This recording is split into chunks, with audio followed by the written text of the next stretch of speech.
أعوذ بالله من الشيطان الرجيم. بسم الله الرحمن الرحيم. الحمد لله رب العالمين وبه نستعين. اللهم صل وسلم وبارك على سيدنا محمد وعلى آله وصحبه في كل لمحة ونفس عدد ما وسعه علم الله. رب اشرح لي صدري ويسر لي أمري واحلل عقدة من لساني يفقه قولي. ولا حول ولا قوة إلا بالله العلي العظيم. إلهي أنت مقصودي ورضاك مطلوبي. أعطني محبتك ومعرفتك. Assalamualaikum warahmatullahi ta'ala wabarakatuh. Alhamdulillah wa syukurulillah. Segala puji bagi Allah yang telah memberikan hidayah dan taufik. Mudah-mudahan kita sentiasa dikurniakan Allah hidayah dan taufik. Kuliah Masjid Ambidin pada malam ini membahaskan kalam hikmat Syekh Ahmad Ibni Athaillah Al-Iskandari yang ke-40. Kata Syekh, tashawwufuka ila ma batana fika min al-'uyubi khairun min tashawwufika ila ma hujiba anka min al-ghuyubi. Usahamu untuk mengetahui ciri-ciri yang masih ada di dalam dirimu, yakni mengetahui perkara-perkara aib dan kekurangan-kekurangan serta kelemahan-kelemahan dirimu,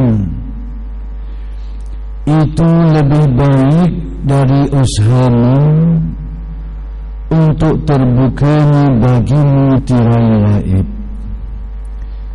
Yang lebih baik jika dibandingkan dengan keinginan kita dan usaha kita untuk membuka hijab-hijab alam gaib sehingga dapat melihat perkara-perkara yang tidak dapat dilihat oleh mata kasar kita ini.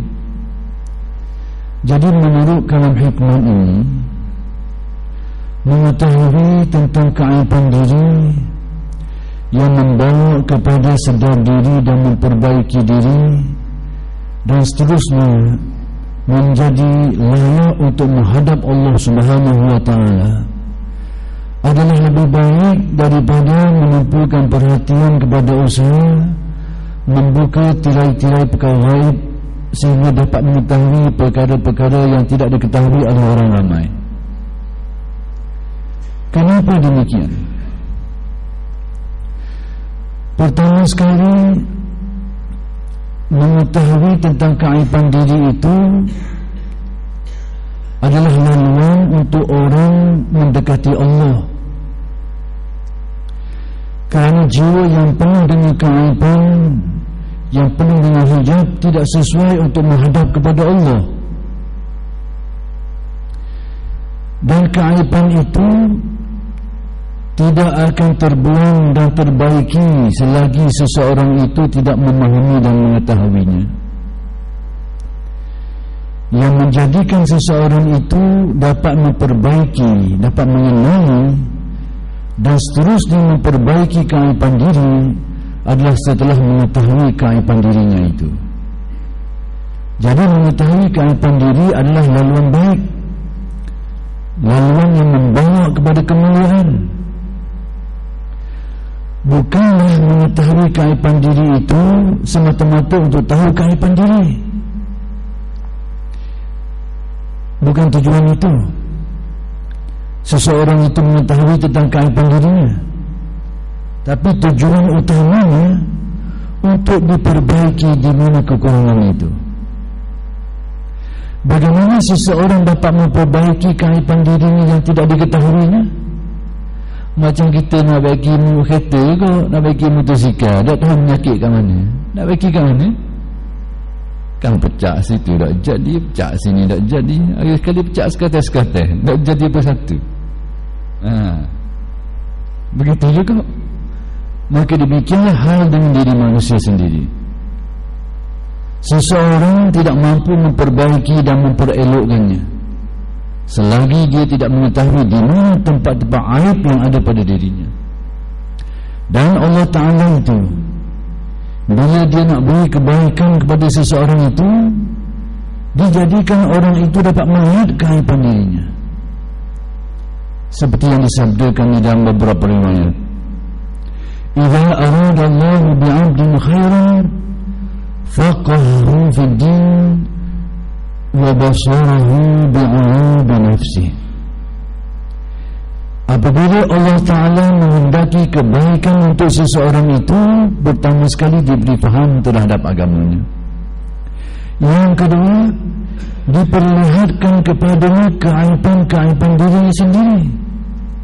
Berarti sesiapa yang mencapai suatu kedudukan, menyadari kelemahan diri, mengetahui keaiban diri, itu tanda orang ini sedang diberi kebaikan oleh Allah. Sebenarnya dibukakan rahsia ini bukan untuk mengaibkan dirinya, tidak, adalah untuk meningkatkan dia supaya mencapai tahap yang lebih sempurna, yang akhir sekali berkelayakan untuk menghadapkan hatinya kepada Allah Subhanahu wa ta'ala. Maka sebab itu dalam ilmu tasawuf, mengetahui keaiban diri ini adalah lebih baik berbanding mengetahui perkara-perkara gaib yang tidak tentu menguntungkan kita, bahkan ada kalanya mencelakakan kita. Tahu perkara-perkara ini kadang-kadang bawa masalah pun banyak, kadang-kadang menjadi istidraj, tipu daya, sesuatu yang boleh merosakkan kita, boleh menjauhkan kita dari Allah. Disebabkan kita mengetahui perkara gaib lah timbul sangkaan yang bukan-bukan. Disebabkan mengetahui perkara-perkara beginilah kadang-kadang tindakan kita tidak sesuai dengan syarak, macam-macam lagi. Bahkan disebabkan kerana perkara ini jugalah menjadikan sebahagian orang menjadi terpesona, menjadi galik, asyik, lalu membanggakan diri, menyombongkan diri. Mula dia babah selu-selu, meremehkan orang, memperkecilkan orang, lantaran merasa diri sudah mendapat sesuatu yang istimewa. Tidakkah ini penyakit-penyakit berat belakangnya? Maka demikianlah Syekh menyatakan, mengetahui keaiban diri jauh lebih baik berbanding mengetahui perkara-perkara gaib. Orang yang tahu perkara gaib ini, seperti yang sudah saya jelaskan sebahagiannya, ada dua golongan manusia. Hak tahu perkara gaib ini, satu ni hak comel, hak satu ni ada comel. Hak comel kan, seseorang yang diberikan Allah mengetahui perkara yang di sebalik tabir adalah hasil daripada mendapat nurul firasah, mendapat firasah, ataupun mendapat nurul ilham, atau juga mendapat nurul kashfi, mendapat cahaya kasyaf, cahaya ilham, ataupun cahaya firasah. Ini adalah anugerah Allah kepada hamba-hambanya yang dikhususkan, bukan diperoleh dengan usaha. Usaha hanyalah sebab, tapi tidak menjamin memperoleh benda ini. Dia adalah sesuatu yang dikurniakan Allah, yang dianugerahkan Allah kepada sebahagian, bukan semua, sebahagian dari kalangan hamba-hambanya. Yang tidak mendapatnya tidak berarti kurang, yang tidak mendapatnya tidak berarti rendah martabat, tidak. Bahkan kadang-kadang yang tidak diberi, yang tidak mendapat perkara ini lebih tinggi kedudukannya di alam rohani, mulia kedudukannya, lebih jernih hatinya, lebih berkedudukan di sisi Allah berbanding yang dapat ini. Kerana perkara-perkara ini kalau dilihat dari satu sudut adalah sebahagian daripada karamah, kemuliaan yang diberikan Allah. Dan dalam dunia tasawuf, karamah ini, kekeramatan ini ada kalanya diberi kepada orang yang masih dalam perjalanan, yang belum istiqamah, bertujuan untuk mengistiqamahkan dia. Maksud dia tengah jalan lagi, macam kita tengah jalan kelapa orang dahaga, mikir juga kita ni bila kelapa orang dahaga ni, lepas tu didatangkanlah bekalan-bekalan secara luar biasa untuk mententeramkan hati bahawa itu urusan Allah, rezeki dari Allah. Macam budak-budak ni hobi coklat stay dulu, nak suruh apa, suruh senyak. Suruh senyak. Maka demikian juga dalam perjalanan rohani ini, perjalanan spiritual ini, kadang-kadang ada seperti itu, diberikan hal-hal yang menyambahi adat kebiasaan, tujuannya untuk meredakan hati, mententeramkan hatinya orang yang masih dalam perjalanan. Berarti memperolehi kekeramatan ini belum berarti ketinggian darjat, tidak berarti demikian. Sekalipun ada juga maksud-maksud itu bagi para awliya yang sudah sempurna juga diberi juga, tapi tidak semestinya. Itu kalau atas andaian satu karamah, satu kemuliaan. Lalu bagaimana kalau itu bukan karamah? Kita nak beza ke mana? Nak beza ke mana perkara pelik ni? Keramah ke keramat ke tak keramat ke, nak kenal ke mana? Pada dasarnya mukjizat sudah tidak ada andaian tu. Pakoh, tak ada bahagian ni. Kerana itu khas untuk para nabi dan rasul alaihi salatu wassalam. Tak ada bahagian mukjizat. Andaian mukjizat sudah tidak ada. Yang ada hanya karamah ataupun keramat, atau cabangnya itu dinamakan ma'unah. Cabang keramat ni ma'unah, tapi bukan kumpulan yang ada di negara kita tu. Itu kumpulan bernama, bernama, jangan salah faham pula.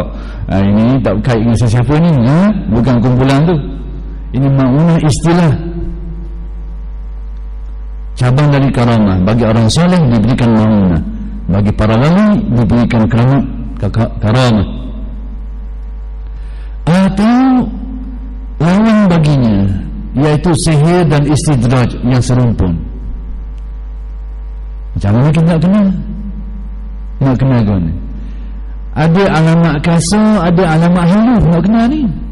Nak kenal antara keramat ni, antara keramat dengan istidraj, tipu daya ni. Pertama sekali alamat kasar, orang boleh kenal ramai lah alamat kasar ni.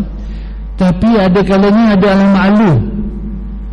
Orang yang ahli baru cam, dah ahli kelabu, semabur lagi. Alamat kasar ni mana? Dari segi kesolehan dan ketakwaan. Sekiranya perkara yang pelik itu terjadi kepada orang yang soleh, takwa, menurut kita lah, di sisi Allah, serah kepada Allah, zahirnya nampak orang ini imannya kuat, amalan yang soleh, budi pekertinya mulia dan baik, dinilai baik. Mudah-mudahan yang terjadi itu adalah keramat. Baik sangkalah, jangan ada buruk sangka sangat. Orang kita ni kadang macam-macam, pelik sikit jin tu, sedih-sedih bahan ke jin belaka. Masya Allah. Baik sangkalah kita ni, kalau dia tu orang soleh, dia tu orang takwa, jadi pelik surah. Andai kata jin sekalipun yang bertindak, itu tidakkah itu tentera Allah? Walillahi junudus samawati wal ardh. Asalkan tidak minta majlis, sudah lah. Dia minta dengan Allah, dia orang soleh. Anda kata Allah Ta'ala tolong dia dengan jin, sudah. Yang betul dia bukan berkhadamkan jin. Itu dia. Cuma orang kita ni kadang-kadang pelik sikit, orang ke jin selalu. Allahu Akbar. Nak tengok dulu. Jadi petua kasarnya tengok dia soleh tak soleh, takwa ke tak takwa. Kalau itu baik sangkalah, mudah-mudahan ini ma'unah ataupun karamah. Sekiranya hal itu terjadi kepada seseorang yang tidak soleh, dari segi keyakinannya mengembang sekali, akidah tak berapa jelas, kelabu, keyakinan pun lemah, yang adalah alamat-alamat lemah keyakinan tadi itu. Pengamalan pun tak soleh, celuh-cenih kata orang. Sekali ujung waktu, sekali gabung waktu sembahyang, capur semua, macam-macam. Jadi orang nilai cacat kesolehan dia tu. Apatah lagi kalau dia ada hal-hal yang dikira sebagai bercanggahan, mengamalkan sesuatu yang dilarang dan sebagainya, maka ini sudah jelas hilangnya kesolehan, ketakwaan dan adanya amalan-amalan yang buruk. Tapi jadi juga hak pelik-pelik ni, pelik lagi kadang-kadang, maka ini menurut kaedah ni kita golongkan sebagai sihir atau istidraj atau yang seumpamanya, tipu daya secara kasarnya. Tapi yang ini haluh, ni orang ramai tak apa tahu alamat haluh ni. Sebab apa? Kadang-kadang terdapat segolongan manusia yang memperlihatkan bertopeng. Ni masalah. Bertopengkan serban, bertopengkan jubah, bertopengkan itu dan ini. Hak belakang budak sedar. Hak ni ada alamat haluh nak kena. Alamat kasar tak masuk, napih tak masuk. Dia kena pakai alamat lain. Nak cang ni. Nak cang mana? Kata ulama ahli tasawuf, dia ada beberapa alamat. Pertama sekali, alamat bahawa itu adalah kemuliaan bukan istidraj. Orang yang terjadi kepadanya perkara-perkara yang pelik tadi, dia tidak ada unsur tafakhur, dia tidak ada rasa berbangga-bangga. Tak ada. Kalau dia berbangga-bangga, bahkan menunjuk-nunjuk, mengelang-elangkan, tak ada. Duduk sebelah lain, tidak ada tafakhur, tidak ada berbangga. Yang kedua, tidak ada ihtikar al-ghair, tidak ada unsur memperemeh, memperendahkan yang lain. Dia naik yakak kekor dia injah hal lain. Hal lain kau mahu lagi, tak jadi lagi, dia sudah jadi. Subuh naik, subuh jadi. Hak lain kau mahu, tak asal senari lagi, tak luluh lagi. Hak dia seorang yang luluh, makan gigi waktu berat sungguh mainan ini. Macam-macam fashion. Perhatikan, ihtikar al-ghaib, tidak ada unsur ini. Bahkan sikapnya tawadhu, banyak baik husnuzannya. Tapi kalau ada unsur ini, duduk sebelah lain. Dan antara alamatnya adalah tidak ada al-unsubih, dia tidak merasa mesra dan senang dengannya, dia bimbang. Dia terjadi perkara pelik itu, hatinya menaruh kebimbangan. Kalau hal ini adalah dugaan untuknya, kalau ini boleh bertukar menjadi istidraj dan macam-macam, ada unsur kebimbangan ni. Tapi kalau dia rasa aman, ni pandang kerana kesalahan kewenangan, memang tak ada benda lain dah. Tu baru 2-3 ayat baca tu, baca 10 ayat berat lagi. Tu baru muslim tu, berat lagi. Ni lebih dulu, macam-macam. Ni unsur ini tipu daya. Dan adalah beberapa kriteria lain lagi yang disebut oleh para ulama ahli tasawuf untuk mengecil. Ini panduan kasar tu tak masuk. Ada yang macam. Sebab apa? Terlindung dengan watak, terlindung dengan pembawakan, tapi hak dalam dah nak tutup. Gerak hati, gerak rohani, ni dah nak tutup. Ia boleh tutup sehari 2 hari, tapi untuk sepanjang hal ini tidak dapat disembunyikan. Semua itu adalah hasil daripada rohaninya, yang hasil daripada situasi jiwanya. Hak jenis bangga-bangga ni akibat daripada hati belaka tu. Mari daripada hati belaka. Pendahkan orang, naikkan diri, banggakan diri, cuka tunduk-tunduk. Ni mari dari dalam belaka ni. Bukan mari nyakit luar ni, nyakit dalam belaka ni. Ni dah ingat tutup. Kadang-kadang dia tak sedar, terbuka. Dah sedar sekarang, terbuka. Masa bangga, masa senang hati, masa tinggi darjat, semua ini adalah alamat-alamat istidraj, tipu daya. Jadi yang mengetahui perkara gaib itu ada 2. Satunya yang dapat tadi nurul firasah, ada hadis yang mengisbatkan perkara ini. ittaqu firasatal mu'min fa innahu yanzuru binurillah. Berhati-hatilah, berjaga-jaga terhadap firasat orang mukmin, kerana dia melihat dengan cahaya petunjuk daripada Allah. Dan alamat-alamatnya, alamat orang yang dapat firasat ini, pertama sekali alamatnya, orang ini menyembunyikannya, tidak menzahirkannya. Kenapa? Kerana ia adalah sebahagian daripada sesuatu yang ditarafkan sebagai sir, rahsia. Kalau khabar korang rahsia, rahsia benda lagi. Khabar korang tak jadi rahsia dah. Kita pun, contohnya kita khabar seorang, aku khabar rahsia kamu, jangan cerita kau orang. Dia khabar habis khabar punya cerita. Sekali lagi kita nak cerita tak dia? Dah cerita dah. Kakak nunggang kat kira ni. Dia tak pegang rahsia ni. Demikian juga kita dengan Allah. Kalau kita tidak amanah, sesuatu yang rahsia tidak dirahsiakan, sekali tu je. Kalau boleh lagi tu main lain dah. Mari buah lain, buah tipu daya. Na'udzubillahi min zalik. Rahsia. Yang kedua, tidak diaibkan orang dengannya, tidak digunakan untuk mengaibkan, hanya terpakai untuk dinasihatkan saja, tapi tidak dinyatakan secara terang dan terbuka, diaibkan orang di hadapan khalayak ramai. Tidak seperti itu alamatnya. Dan orang ini, tadilah beberapa alamat yang saya sebut tadi itu, kena adalah alamat tadi itu. Adapun orang yang mendapat istidraj, orang yang mendapat pengetahuan tentang perkara gaib yang bukan dari saluran itu, dari saluran mana? Orang yang mendapat ihaq dalam bahasa Al-Quran, iaitu ada sesuatu yang menyampaikan maklumat kepada orang ini. Kepada yang mendampingi mereka ini, ada yang menyampaikan berita. Sama ada manusia diperlihatkan arcanya, atau diperdengarkan suaranya, maklumatnya, atau dirasakan di dalam hati. Macam-macam saluran. Tapi sumbernya dari mana? Daripada rakan dampingan yang tidak baik, yang buruk. Mengenai ini, ada beberapa riwayat hadis yang menyebut, man ataka hinan aw munajjiman fasaddaqa bima yaqul faqad kafara bima nuzila ala Muhammad. Sesiapa yang mendatangi kahinan, tukang tilik, aw munajjiman, tukang nujum, menggunakan kepakaran astronomi, tapi bukan sekadar untuk tahu tarikh-tarikh itu, tapi dia baca benda lain ke belakangnya tu. Nujum.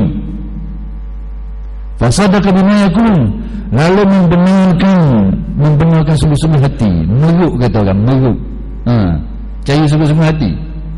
Faqad kafara bima nuzila ala Muhammad, dia kufur terhadap apa yang diturunkan kepada Muhammad. Cuma ulama berselisih dalam menafsirkan kufur di sini. Sebahagian besar mereka itu berpendapat kufrun nikmah, dosa, dosa lah, bukan kufur yang mengeluarkan dari agama. Hanya sebahagian kecil ulama yang tafsir macam itulah. Tapi satu perbuatan yang tidak baik lah. Jadi sebab itu sudah saya jelaskan dulu, hal ini bukan terjadi sekarang, bahkan terjadi sejak dari dulu lagi. Bahkan tukang-tukang tilik di zaman-zaman di kalangan umat-umat terdahulu lebih mahal dari sekarang. Tidakkah kita tahu yang terjadi di zaman Nabi, kelahiran Nabi Musa? Ada tukang tilik yang buat tilikan, kalau ada anak lelaki bunyi, mari mana berita itu tu? Mari mana? Mari daripada tukang tilik ni. Kerana mereka mendapat berita dari langit. Allah Ta'ala mengaturkan alam ini dengan sistem. Memang Allah Ta'ala boleh buat menurut kehendaknya tanpa sebarang perantaraan. Itu kekuasaan Allah. Tapi Allah Ta'ala sudah menetapkan dalam pentadbiran alam ini ada sistemnya. Antaranya sistem penyampaian maklumat. Daripada rahsia gaib disampaikan ke Lauh Mahfuz, dilihat oleh malaikat, disampaikan kepada yang bertugas. Itu sudah ditetapkan Allah seperti itu. Ni maklumat ni dapat dicuri ni. Ada tukang curi maklumat ni, orang internet ni dapat je konten, dia dicuri maklumat orang. Dalam dunia kelahiran pun berlaku. Sehinggalah kelahiran Nabi Muhammad sallallahu alaihi wasallam, ruangan ini sudah menjadi sempit, bahkan dikatakan sudah tidak berlaku lagi. dengan kemuliaan Nabi Muhammad sallallahu alaihi wasallam. Sebelum itu mereka bebas mendapat maklumat, banyak dapat maklumat. Sebab itu tilikan-tilikan mereka jauh lebih tepat daripada tukang tilik yang ada di dunia zaman kita ini sekarang. Mereka lebih berkebakaran. Kenapa? So salurang ni dapat berita banyak ni. Maka sebab itu orang tanya, Aisyah tanya Nabi, mereka ini berkata benar ya Rasulullah. Mereka kata betul, tak tipu. Nabi tidak menafikannya, Nabi membenarkan. Dia khabar tu betul. Tapi bos pelek ni orang nampak. Bos pelek ni bahaya ni. Yang jadi kucak kecil dia orang lain tu bos pelek ni, bukan buat betul tu. Memang tujuan nak sepelek, memang tujuan nak sepelek. Betul, mereka benar berkata. Tapi kata Nabi, mereka akan tambah 100 pendustaan. Akan tambah waktu tujuan besarnya tu. Jadi maksudnya pelangnya berita akan disampaikan yang hak dan yang betul sampai ke tahap orang mempercayai, orang menerima, pegang bulat. Ia tambahlah bos pelek pula tu, lepas tu dah. Macam orang nak tipu orang gitu, orang takkan tipu selagi orang tu tak percaya. Penipu bodoh kalau awal-awal lagi tak ada akhirnya tipu orang, itu penipu bodoh. Cerdik sikit, connect dia orang percaya dulu. Dah orang percaya kok, lepas tu bismillah. Bahasa bismillah ni bahasa rekanu lah. Kena tipu begitu. Maka demikian juga hal seperti ini. Jadi ada dua kelompok yang mengetahui perkara yang di sebalik tabir ini. Satunya golongan yang mulia, yang kedua golongan ini yang buruk ini, yang mendatangkan masalah. Maka sebab itu nak kenal dua ni macam mana? Betul yang saya khabar tadi lah. Ada garis panduan kasar, ada garis panduan halus. Payah sikit. Kena tanya ahlinya lah.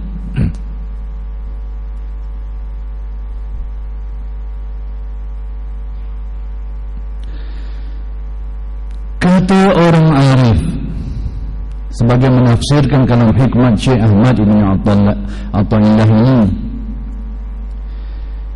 jadilah hamba Allah yang selalu ingin mencapai istiqamah. Hendaklah engkau menjadi seorang hamba yang targetmu, tujuanmu untuk mencapai istiqamah. Apa makna istiqamah? Tetap zahir dan batin. Tetap zahir, tetap guna. Amalanmu kekal berterusan, kewajipanmu terlaksana sampai bila-bila. Tambahan-tambahan sunat dilaksanakan sebaik-baiknya. Istiqamah zahir. Istiqamah batin boleh bagaimana? Keyakinanmu itu tidak berubah, yang tetap keyakinanmu, bahkan bertambah. Tak goncang, dah sekali terang, dah sekali kelabu. Tetap hatinya keyakinan terhadap Allah, kekuasaan Allah, ketetapan Allah, ketentuan Allah, kebijaksanaan Allah, sama ada kena senang ke susah ke, dan kena mulia ke terhina ke, super. Kita kadang-kadang hilang sikit. Hari mendapat kemuliaan, lega, tenang. Hari dapat susah, sedih sikit. Sedih sikit. Sebab itu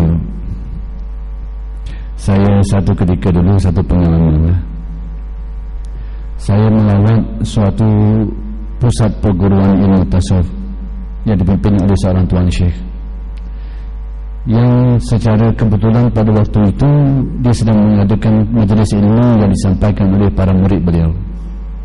Saya datang dari jauh dengan satu harapan menghadapi kehidupan yang penuh dugaan, yakni banyak tekanan-tekanan, dugaan-dugaan, dan adalah sikit-sikit fitnah-fitnah, menyebabkan hati ini rasa macam sedih sikit lah. Sedih kadang-kadang, bawah tiang lara lah kadang-kadang. Pergi carilah, nak cari kekuatan. Pergilah saya menziarahi suatu pusat pengajian ilmu. Bila saya sampai ke situ, tiba-tiba seorang penyampai murid kepada Tuan Syekh ini membaca satu kalam hikmat yang ternyata memang betul-betul kena atas kepala saya. Apa katanya? Yang maksudnya saya dah lupakan hikmat yang tepat. Maksudnya, Sekiranya memperoleh sesuatu itu mengembirakan engkau dan tidak memperoleh sesuatu itu menjadikan engkau, ketahuilah engkau ini masih budak-budak lagi. Budak-budak lagi ni. Kita berasa kita ni sedang ngadah dah. Makal tinggi dah kono-kono. Tapi rupanya budak-budak lagi rupanya. Dapat ni mak segar. Mulia. Bila tak boleh, perik kata orang. Sedih. Ni budak-budak pasangan gini. Bukan rijal. Para awliya tidak seperti ini. Tidak seperti ini mereka itu. Baru sebelum ni budak-budak lagi rupanya. Jadi demikianlah. Jadi kita belum istiqamah, keyakinan kita belum mantap, belum kuat, perlu diperkukuhkan, perlu diperteguhkan. Jadi kata mereka ini sebagai hendaklah bercita-cita untuk istiqamah dan jangan menjadi hamba yang menurut yang menginginkan karamah. Jangan jadi orang yang mencari karamah ini. Sebab apa? Sebab karamah anugerah pemberian, bukan pencarian. Kita tidak disuruh mencari karamat. Yang disuruh menyempurnakan ubudiyah. Disuruh salat, disuruh puasa, disuruh zikir dan macam-macam. Itu suruhan ubudiyah. Tapi tidak disuruh supaya terbanglah di udara, jalanlah tangan. Tidak disuruh gitu. Jadi mencari semua ini tidak disuruh. Kenapa? Hal ini adalah bahagian pemberian Allah. Di sini dah kadang-kadang timbulnya tempat pawing. Tahu tempat pawing, tempat babahnya sebahagian ahli rohani. Bila dia tidak ada landasan yang kukuh, dia belajar ilmu, dia beramal. Asalnya ilmu dan amal untuk menyucikan hati, tapi dia ada kosak ni, dia ada tujuan ada keramat ni. Tapi bila dia berusaha lagi mencari ilmu, beramal, tapi tak berasa boleh mana ni, dia sudah tak faham malai ni. Ingat keramat ni perkara pelik-pelik saja. Tak boleh mana. Akhir-akhir terbang juga masuk boleh juga sekali jalan atas air, masuk boleh juga sekali terbang atas angin. Bila kosaknya begitu, dia terlupa sebenarnya dia sedang membuka pintu kepada kesesatan. Mana dalilnya? Inilah lubang orang diperdaya oleh Pak Itang. Minta maaf lah, bukan saya sebut Pak Itang tu nama orang. Ini Pak Itang ni istilah saya lah. Pak Setang lah, senang bahasa begitu ni. Bukan ada kok, minta maaf, ada orang saya kebetulan nama dia Pak Itang, minta maaf semua lah. Bukan kata nama orang tu. Pak Itang ni istilah mainan saya tu, ini setan. Na'udzubillah min zalik. Kenapa? Tidakkah kita perhatikan rahsia ini dalam firman Allah? La'uhwiyannahum ajma'in illa ibadaka minhumul mukhlasin. Aku akan sesatkan mereka semuanya. Semua akan diperdayakan, tidak ada kecuali satu yang disenarai, yang dikecualikan.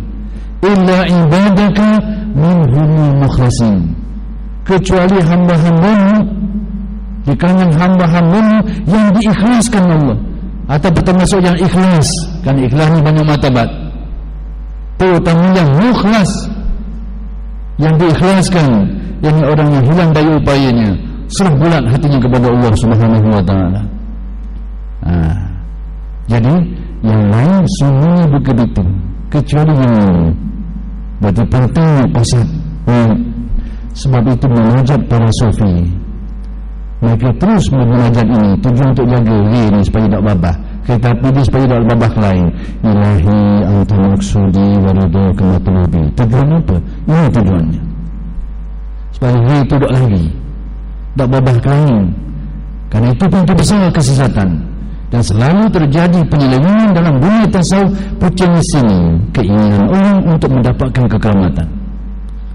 Tebang tak sedar. Kerana tasawuf ini ada dua bahagian. Satu bahagian makasib, bahagian usaha, bahagian yang boleh kita lakukan usahanya. Yang kedua bahagian mawahib, bahagian pemberian Allah Subhanahu wa taala. Jangan campurkan dua ini. Hanya tunaikan bahagian usahanya. Bahagian pemberian jangan campur. Maknanya campur bahagian yang ini. Engkau hanya bertugas bekerja, gaji biar orang beri, jangan campur. nak naik gaji sendiri ni. Tempat dia ogah juga pegawai tu, ogah juga tu suruh naik gaji dia ni. Nyambat dia pegawai buat kerja gitu.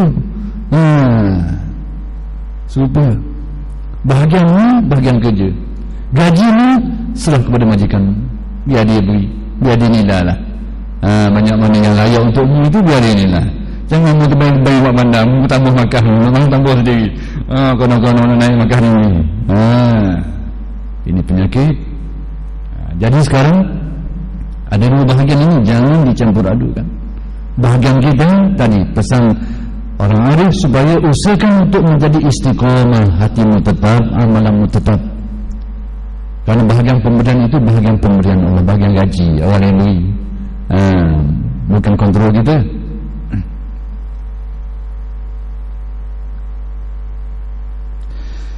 Kemudian Syekh ini menjelaskan arti istiqamah.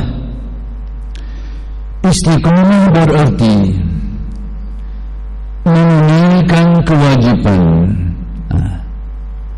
Istiqamah ini kita tunaikan kewajipan-kewajipan yang ditetapkan kepada kita, yang diperintahkan kepada kita, sedang kerana menuntut kedudukan.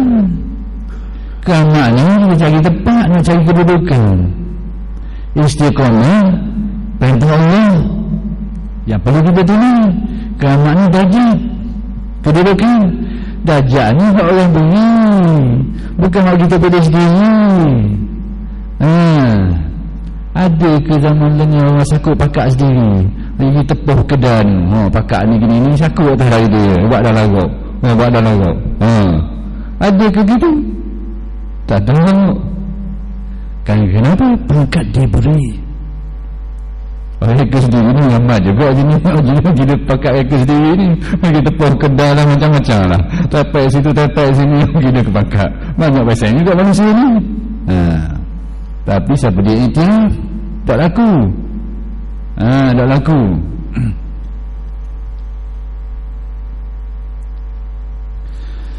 Sedang karamah, yakni kekeramatan atau kedudukan yang diberikan Allah kepada seseorang wali.